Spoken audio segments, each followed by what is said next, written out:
नमस्कार दोस्तों, आप सभी का स्वागत है हमारा चैनल एडमिशन वाला पर। और बात करेंगे कॉलेज रिपोर्टिंग और कंफर्मेशन एडमिशन के आपके। तो जैसे ही फर्स्ट राउंड होगा या फिर सेकंड राउंड होगा, आपको एडमिशन के लिए कॉलेज में जाना है, रिपोर्टिंग के लिए जाना है, जिसे हम रिपोर्टिंग कहते हैं। तो कॉलेज में आपको एडमिशन, प्रत्यक्ष एडमिशन लेने के लिए जाना होगा। तो वहाँ पर आपको कौन कौन से डॉक्यूमेंट सबमिट करने होंगे, जनरली एडमिशन की प्रोसेस कैसी होती है, जानने की कोशिश करेंगे इस वीडियो में। तो चलिए करते हैं शुरुआत और देखते हैं कि क्या। तो जान लेंगे कि कौन जाएगा एडमिशन के लिए। फर्स्ट राउंड के बाद कौन जाएगा, सेकंड राउंड के बाद कौन जाएगा। तो फर्स्ट राउंड के बाद जिनका ऑटो फ्रीज हुआ है, जिसका मतलब जिनको पहला ऑप्शन मिला है, और वो तो ऑटो फ्रीज होता है, स्पेलिंग मिस्टेक के लिए माफ़ी चाहता हूँ मैं आपको। उसके बाद सीट एक्सेप्ट उनको करनी है, सीट एक्सेप्ट उन्होंने की है, सीट एक्सेप्टेंस फी उनको भरनी है, भरी हुई है हम सोचेंगे। तो जिनका ऑटो फ्रीज हुआ है, जिनको पहला ही ऑप्शन मिला है, उनको सीट एक्सेप्ट करनी है। से जो आपने जो देखा प्रोसेस कि वो सीट एक्सेप्ट करनी है, उसे सेल्फ वेरिफिकेशन करना है, सीट एक्सेप्ट करनी है और फिर एडमिशन के लिए कॉलेज में जाना है, तो वो लोग जाएंगे एडमिशन के लिए। उसके बाद सेल्फ फ्रीज वाले, जिनको पहला छोड़ के कोई और ऑप्शन मिला है लेकिन उनको लगता है कि वो बहुत अच्छा ऑप्शन है, उन्होंने उसे फ्रीज कर दिया है, सीट एक्सेप्ट किया है, सीट एक्सेप्टेंस फी भरी है और उसे फ्रीज किया है, तो फिर वो जाएंगे एडमिशन के लिए। तो फर्स्ट राउंड के बाद ऑटो फ्रीज और सेल्फ फ्रीज वाले लोग जाएंगे। सेकंड राउंड के बाद सभी लोग जाएंगे, जो बेटरमेंट के लिए गए हैं वो भी जाएंगे, जिनको पहली बार सीट मिली वो भी जाएंगे, क्योंकि और कोई बेटरमेंट का ऑप्शन अब उनके पास अवेलेबल नहीं होगा। तो सेकंड राउंड के बाद सभी लोग जाएंगे एडमिशन के लिए। तो इस प्रकार कभी ना कभी स्टूडेंट्स को जब अगर सीट एक्सेप्ट की है तो उसको एडमिशन के लिए उस कॉलेज में जाना है। तो जानेंगे इस वीडियो में कि क्या एडमिशन प्रोसेस होगी, उसकी क्या तैयारी हमें करनी चाहिए। तो दोस्तों, जैसे आपको कॉलेज मिलता है, आप जो बाकी की प्रोसीजर है कंप्लीट कर लेते हो, मतलब सेल्फ वेरिफिकेशन हो गया, सीट एक्सेप्टेंस हो गया, उसकी फ़ीस भरनी है, वो हो गई, चलो। लेकिन अब प्रत्यक्ष आपको कॉलेज में जाना है सीट एक्सेप्ट करने के बाद एडमिशन लेने के लिए। तो क्या क्या आपको इन्फॉर्मेशन जुटानी चाहिए, उसके बारे में हम देखेंगे। तो उस एडमिशन के जाने के पहले हमें तैयारी करनी, क्योंकि थोड़ा सा कम टाइम में 2-4 दिन ही मिलते हैं, ज़्यादा समय लगता है। अगर आप दूर हो, दूर से आपको और जाना है, तो फिर पहले आप उस कॉलेज के बारे में पूरी जानकारी आप हासिल कर लीजिएगा, क्योंकि आपको वहाँ पर जाना है। तो कोई ऐसा नहीं होना चाहिए कि आप दूर से आए और फिर वो बात ना रह गई हो, ऐसा नहीं होना चाहिए। कितनी फ़ीस है, कैसे उसे भरना है, एडमिशन के फॉर्म कहाँ पे अवेलेबल होंगे, ऑफलाइन होंगे, ऑनलाइन होंगे, अंडरटेकिंग के फॉर्मेट होते हैं कुछ, क्या क्या फॉर्मेट्स है, उसे कैसे भरना है, सब जानकारी जुटा के आप रख लीजिएगा ताकि आपको दिक्कत ना हो। सारे ओरिजिनल डॉक्यूमेंट जमा करके रखिएगा, जो जो आपने अपलोड किए थे स्क्रूटनी सेंटर पे वेरिफिकेशन के लिए, सारे डॉक्यूमेंट आपके पास होने चाहिए। उसकी पर्याप्त फोटोकॉपीज़ बना लिए। कोई कॉलेज 2 सेट लेगा, कोई 3 लेगा, कोई 4 लेगा, कोई 1 लेगा, तो उसके हिसाब से आपको आपकी तैयारी करनी होगी। उसके साथ साथ बाकी के डॉक्यूमेंट भी जमा आपको करने होंगे, और ओरिजिनल डॉक्यूमेंट्स, उसके फ़ोटोकॉपी, आपके फ़ोटोग्राफ्स, उस सारी बातें आप जमा करके रखिएगा। तो जो इनिशियल इन्फॉर्मेशन कलेक्ट करना और फिर डॉक्यूमेंट की तैयारी करने के साथ साथ हमें फ़ीस की देख लीजिएगा। कॉलेज वाइज अलग अलग चीज़ें होती है। तो उस आप जिस कॉलेज में जा रहे हैं, मतलब जिस कॉलेज आपको मिला है, जहाँ पे आप रिपोर्टिंग के लिए जा रहे हैं, रिपोर्टिंग मतलब एडमिशन के लिए जा रहे हो, तो फिर उस कॉलेज की फ़ी कितनी है, उसे कैसे भरना है। अब ये कॉलेज वाइज अलग अलग है, कोई डीडी से लेता है, कोई ऑनलाइन लेता है, कोई डिपॉजिट करेगा, कहाँ पे खुद बैंक होगी वहाँ पर, तो चालान से भी भरेंगे। तो आप देख लीजिएगा कि कॉलेज का सिस्टम क्या है, फीस उन्हें कैसी भरनी है, तो उस प्रकार से आपको तैयारी करनी होगी। उसके बाद है कि बहुत सारे स्टूडेंट्स का क्वेश्चन है कि एक बार भरनी है कॉलेज की फ़ीस, 2 बार भरनी है। देखिए स्टूडेंट्स वो होता है, डिपेंड्स कॉलेज पर। कोई कॉलेज सभी फीस आपको मांगेगा उसी समय, कोई कॉलेज आपको इंस्टॉलमेंट करके देगा, तो डिपेंड्स है कॉलेज पर। आप उसकी पहले ही जानकारी हासिल करके रखें। उसके बाद है कि सारे एप्लीकेशन फॉर्म कहाँ पे, बहुत सारे बार ऐसा होता है कि कॉलेज उनके वेबसाइट पर अपलोड करके रखते हैं, आपको डाउनलोड करने, प्रिंट करने, भरने। कोई कॉलेज आपको लिंक देगा, वहाँ पर आपको भरने। तो जो भी सिस्टम होगा कॉलेज का, वो आपको फॉलो करना होगा। उसके बाद अगर वहाँ पे दे रहे तो फिर आप देख लीजिएगा, कोविड-19 की वजह से जो प्रिकॉशनरी मेजर सभी को लेने हैं, तो उसके चलते आपको कॉलेज में जाने के बाद क्या करना होगा।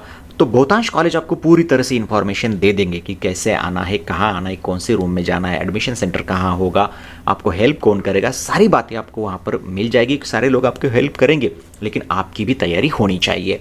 दूसरा है कि डॉक्यूमेंट के बारे में। देखिए दोस्तों, सारे ओरिजिनल डॉक्यूमेंट जो आपको कॉलेज में सबमिट करने हैं, उसके बाद कॉलेज क्या करता है, जब आपसे डॉक्यूमेंट कलेक्ट करता है, एक बार फिर से उनको सीईटी सेल के पास सारे डॉक्यूमेंट लेकर जाना पड़ता है, वहाँ पे उनको दिखाना पड़ता है। और जो प्रोविजनल हम बोल रहे हैं, आपका एडमिशन प्रोविजनल होता है, अलॉटमेंट प्रोविजनल होता है, कॉलेज में एडमिशन भी प्रोविजनल होता है।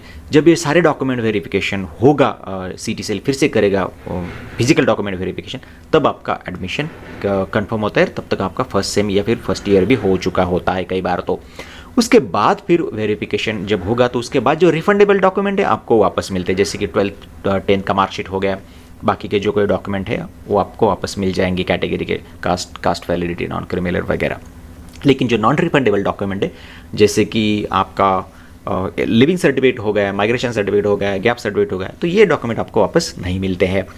चलिए, तो उसके बारे में जैसे कि हमने पिछले स्लाइड पर बात की कि कॉलेज के बारे में हमें इन्फॉर्मेशन जुटानी है कि कॉलेज कहाँ पे है, लोकेशन कहाँ पे है, कॉलेज कब शुरू हो रहा है, ऑनलाइन हो रहा है, ऑफलाइन हो रहा है, रहने की क्या व्यवस्था आपने वहाँ पर की है, हॉस्टल है, हॉस्टल की फ़ीस कितनी है, कैसे भरनी है, और नहीं किए तो फिर वहाँ पे कहाँ पे रहने के लिए आपको जगह मिल सकती है। ये सारा हिसाब किताब लगाना होगा आपको, ताकि आपको वहाँ जाने के बाद दिक्कत ना हो दोस्तों।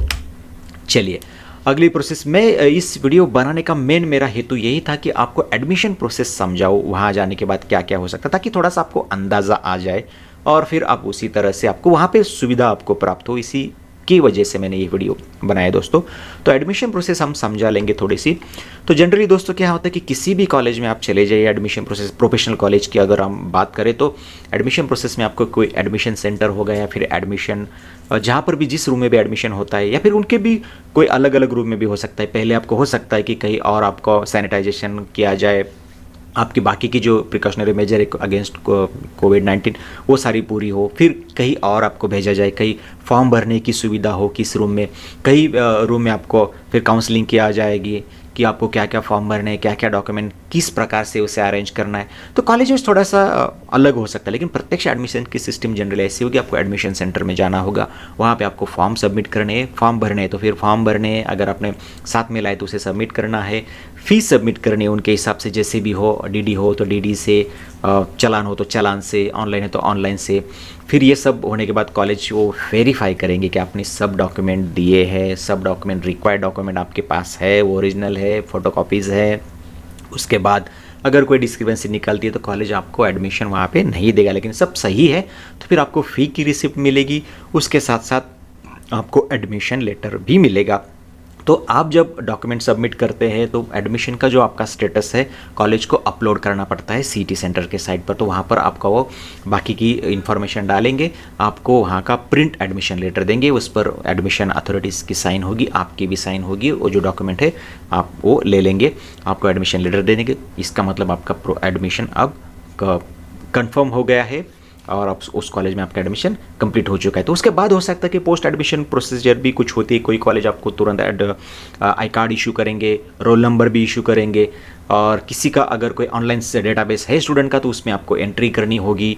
बाकी कुछ कॉलेज में हो सकता है कि आपको कॉलेज दिखाए, कहीं पे हो सकता है कि आपको बाकी की जो छोटी छोटी प्रोसेस है आपको करनी हो, तो आप बाकी की प्रोसेस भी वहाँ कर सकते हो और आपको प्रॉब्लम ऐसा नहीं आएगा। जब आप कॉलेज में जाओगे तो वहाँ के सारे लोग आपको पूरी तरह से मदद करेंगे इसके बारे में, तो वो आपको वहाँ पर प्रॉब्लम नहीं होगी। एक जनरल स्टेज मैंने आपको बताने की कोशिश की थी। और दूसरा जो मेन पार्ट है हमारा कि डॉक्यूमेंट क्या क्या लगने वाले, बहुत सारे स्टूडेंट्स का भी सवाल रहता है कि डॉक्यूमेंट क्या क्या लगने वाले। सिंपल अगर शब्दों में मैं अगर कहूँ तो जो डॉक्यूमेंट आपने वेरीफाई किए हैं स्क्रूटिनी सेंटर में, उसके अलावा लिविंग सर्टिफिकेट और माइग्रेशन वगैरह, गैप वगैरह लगेगा, बाकी ज़्यादा डॉक्यूमेंट आपको नहीं लगती। वो जो डॉक्यूमेंट आपने वेरीफाई किए वही डॉक्यूमेंट। तो चलिए, जितना हो सके उतना डॉक्यूमेंट मैंने इस लिस्ट में इंक्लूड करने की कोशिश की, चर्चा करेंगे उस पर। सबसे पहले कि कॉलेज आपको मांग सकता है कि आपका जो उनका कॉलेज मिला है उसका प्रूफ, मतलब कॉलेज अलॉटमेंट लेटर। जो भी आप कॉलेज पहले राउंड में है तो जो कॉलेज अलॉटमेंट आपको दिखता है ना कि कौन सा कॉलेज आपको मिला है, उसका प्रिंट निकाल के रखिएगा, वो लगेगा आपको, तो वो आप प्रिंट निकाल के आपके साथ रखिएगा, वो आप लेकर जाएंगे आप। दूसरा है कि कॉलेज आपसे मांग सकता है कि रिसिप्ट कम एक्नॉलेजमेंट, जो स्क्रूटिनी सेंटर ने आपको एक्नॉलेजमेंट दिया था, उन्होंने वेरीफाई किए थे डॉक्यूमेंट, तो वो भी मांग सकता है कि क्या क्या डॉक्यूमेंट उन्होंने वेरीफाई किए थे, उनका कुछ क्या क्या रिमार्क वहाँ पे था, तो वो भी रेफरेंस के लिए ले सकते, तो वो भी आप लेकर जाइएगा। उसके साथ MST CT का स्कोर कार्ड वो प्रिंट लेकर जाइएगा, जेई का भी प्रिंट आप लेकर जाए, अगर जेई से मिली सीट तो आपको देना पड़ेगा जेई का मार्कशीट, तो वो भी आप लेकर जाइएगा साथ में। SSC यानी 10वीं का मार्कशीट, HSC यानी 12वीं का मार्कशीट आपको देना होगा। उसके साथ HSC का लिविंग सर्टिफिकेट या फिर ट्रांसफ़र सर्टिफिकेट आपको देना है। माइग्रेशन सर्टिफिकेट, अगर महाराष्ट्र बोर्ड छोड़ के बाकी के बोर्ड वाले स्टूडेंट्स हैं उनको माइग्रेशन भी प्रोड्यूस करना होगा। उसके बाद दोस्तों नेशनलिटी सर्टिफिकेट, सभी स्टूडेंट्स को नेशनलिटी सर्टिफिकेट कंपलसरी है। तो आपको नेशनलिटी सर्टिफिकेट के लिए नेशनलिटी सर्टिफिकेट या फिर आपके स्कूल लिविंग सर्टिफिकेट पे नेशनलिटी मेंशन है तो वो भी चलेगा, या फिर आप पासपोर्ट की कॉपी भी सबमिट कर सकते हो कॉलेज में। उसके बाद डोमिसाइल सर्टिफिकेट भी आपको प्रोड्यूस करना होगा। तो डोमिसाइल सर्टिफिकेट के लिए फिर आपका स्कूल लिविंग सर्टिफिकेट भी अगर आपका बर्थ प्लेस मेंशन है तो वो जो आपने डोमिसाइल के लिए जो आपने वेरीफाई किया है स्क्रूटिनी सेंटर पर, वो डॉक्यूमेंट आपको वहाँ पर प्रोड्यूस करना है। उसके बाद अगर आप कास्ट से बिलोंग करते हो तो कास्ट सर्टिफिकेट, कास्ट वैलिडिटी सभी के लिए कंपलसरी है, मतलब जो कास्ट से बिलोंग करते हैं SC ST NTVG SBC OBC सभी के लिए कंपलसरी है। नॉन क्रिमिनल SC ST छोड़ के है, SC ST छोड़ के बाकी के कैटेगरी को मतलब आपका NTVJ हो गया, SBC हो गया, OBC हो गया, उनको आपको ये नॉन क्रिमिनल देनी होगी, बाकी को नॉन क्रिमिनल की ज़रूरत नहीं होगी, और वो 31 मार्च 2021 तक वैलिड ऐसा जो है आपका नॉन क्रिमिनल वो भी आपको प्रोड्यूस वहाँ पर करना होगा, ये कंपलसरी है। उसके बाद अगर आपका गैप है, एजुकेशनल गैप है, तो आपको वो भी सर्टिफिकेट बना। गैप सर्टिफिकेट के बारे में भी ना जाने क्यों बहुत सारे स्टूडेंट्स क्वेश्चन पूछते रहते हैं। दोस्तों बहुत ही सिंपल है, किसी भी स्टैम्प वेंडर के पास चले जाइएगा, 100 रुपीज़ का स्टैम्प परचेस कीजिएगा और उनको सिर्फ बताइए मुझे ये साल का मेरा गैप है। उनके पास फॉर्मेट रेडी रहता है, वो आपको गैप सर्टिफिकेट बना के देंगे। ज़्यादा कोई तकलीफ वाला ये काम नहीं है। EWS सर्टिफिकेट, जो स्टूडेंट्स EWS से बिलोंग करते हैं उनको EWS सर्टिफिकेट जो विद फॉर्मेट है उसमें आपको देना होगा। इनकम सर्टिफिकेट, जो TFWS से एडमिशन ले रहे हैं स्टूडेंट्स उनको इनकम सर्टिफिकेट देना होगा, और इनकम सर्टिफिकेट आपके साथ में रखिएगा आप। उसके बाद हो सकता है कि PWD सर्टिफिकेट, जो PWD कैटेगरी से बिलोंग करते हैं उन स्टूडेंट को 40% मिनिमम उनका डिसेबिलिटी का सर्टिफिकेट जो होगा, जो अथॉरिटी ने इशू किया प्रॉपर फॉर्मेट में, वो आपको सबमिट करना है। ऑर्फन का जो प्रोफार्म है वो ऑर्फन स्टूडेंट्स को देना होगा। डिफेंस में अगर बिलोंग करता है कोई स्टूडेंट्स तो उनको डिफेंस के जो प्रोफार्मा है CDE जो वो उसके लिए एप्लीकेबल हो उसे उनको देना है। उसके साथ माइनॉरिटी का, अगर माइनॉरिटी से आपको सीट मिलती है तो माइनॉरिटी स्टूडेंट्स को प्रोफार्मा ओ या फिर माइनॉरिटी का जो भी डॉक्यूमेंट उन्होंने किया है, अप्रूव किया है SC ने, स्क्रूटिनी सेंटर ने, आपको वहाँ पर वो सबमिट करना है। ज़्यादा से ज़्यादा मैंने डॉक्यूमेंट कवर करने के। इसके अलावा कॉलेज में जब जाओगे तो बहुत सारे आपको अटेंडेंस का हो सकता है, अटेंडेंस का अंडरटेकिंग देना हो, फीस का, किसी कॉलेज का अगर इंटरिम फीस है तो फिर फीस का भी अंडरटेकिंग आपको देना होगा। अदर भी कंडक्शंस के या फिर रूल्स एंड रेगुलेशंस के अंडरटेकिंग होंगे वो भी आपको साइन करके देने होंगे, तो उनके फॉर्मेट भी आपको मिल जाएंगे वहाँ पे, उसका भी थोड़ा सा तैयारी करके रखिएगा। ऑनलाइन एंटी रैगिंग एफिडेविट के बारे में बात भी हो सकती है। बहुत सारे कॉलेजेस आपको ऑनलाइन एंटी रैगिंग का एफिडेविट मांगेंगे। पिछले साल मैंने वीडियो बना के रखा है, आपको मैं लास्ट में या फिर आई बटन में देने का, अगर मैं नहीं भूला तो आई बटन में मैं आपको देने की कोशिश करूंगा, या फिर मैं डिस्क्रिप्शन में उसकी लिंक दे दूंगा कि online anti ragging step by step कैसे बनाना है, तो आप उसे रेफर कर सकते हो। उसके बाद हो सकता है कॉलेज आपसे एलिजिबिलिटी फॉर्म भरवा ले, किसी कॉलेज आपको एग्जाम फॉर्म भी भरवा के लेवा, तो थोड़ा सा तैयारी करके जाए कि आपको इतने सारे फॉर्म भरने, और आधार कार्ड भी मांग सकते हैं आपसे, तो वो भी आप साथ में लेके जाइएगा। हो सके जितने आपके एजुकेशनल रिलेटेड डॉक्यूमेंट है सब लेके जाइएगा। अगर कोई नहीं लिया तो उसे वापस आप घर ले सकते हैं, लेकिन घर से फिर से मंगवाना थोड़ा मुश्किल होगा। तो ये डॉक्यूमेंट का अब मैंने ज़्यादा से ज़्यादा कवर करने की कोशिश की इस वीडियो में। देखिए दोस्तों, अगर आपके मन में है कोई सवाल तो पूछिएगा कमेंट्स बॉक्स में, कोशिश करूँगा उनके जवाब देने की। और मैं आपसे रिक्वेस्ट करूँगा कि आप रहिएगा चैनल के साथ। कुछ अगर अपडेट आता है, कुछ सवाल आते हैं आपके, कुछ नया कोई आता है तो ज़रूर मैं आप तक पहुँचाने की कोशिश करूँगा। रुकते यहाँ पर फिर मिलेंगे किसी नए वीडियो में, तब तक के लिए नमस्कार, शुभ रात्रि दोस्तों।